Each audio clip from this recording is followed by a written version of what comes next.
Dakota, South Dakota, that region. It was an eye-opening experience for me because when I came to this country, the issue of indigenous people was just non-existent. Nobody talked about it.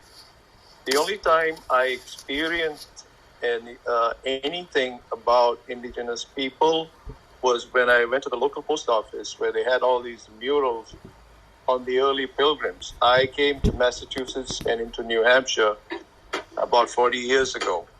And in one of the murals, it showed all the difficulties faced by the pilgrims vis-a-vis natives.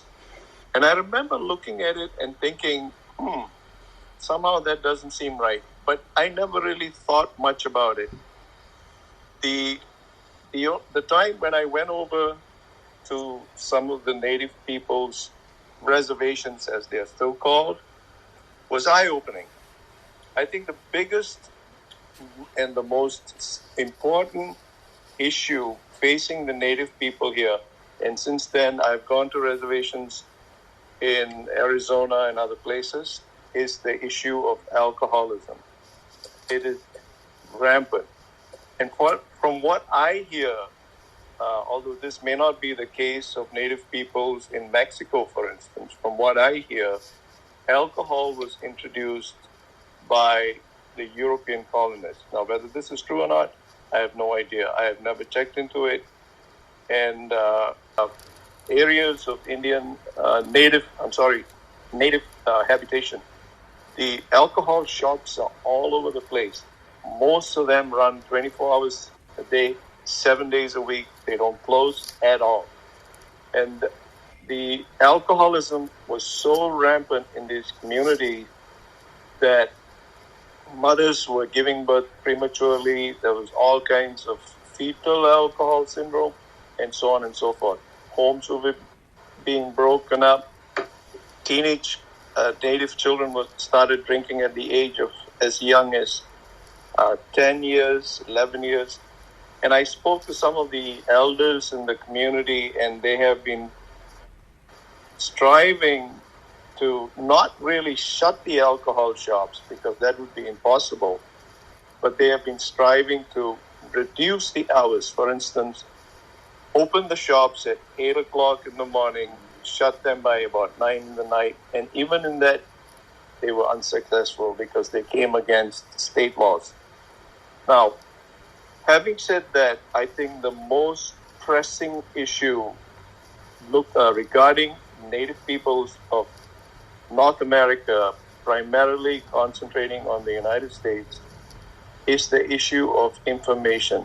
There is very little information of native people disseminated anywhere in any form. They're just invisible.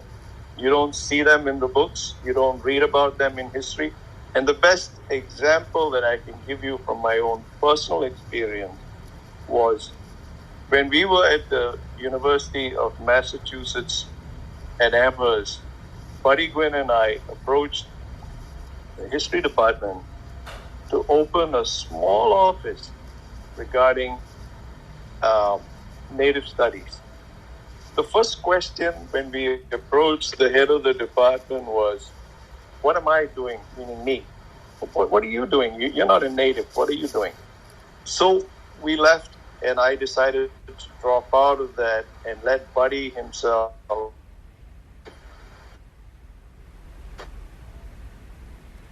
did. And the chair said, no, we're not going to open a native department here, because you don't represent the native department here. You're from the Midwest. Bottom line is, there was no interest. And why was there no interest? Because the issue is so enmeshed with disease, death, mass murder, destruction, and so forth, that nobody wants to touch it.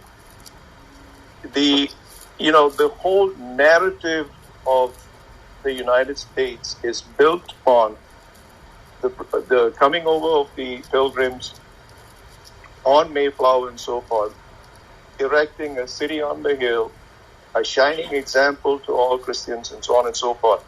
There's no mention of all the nations that used to live in this part of the world: Massachusetts, Connecticut, Massachusetts, Wachusett, and the name goes on and on and on.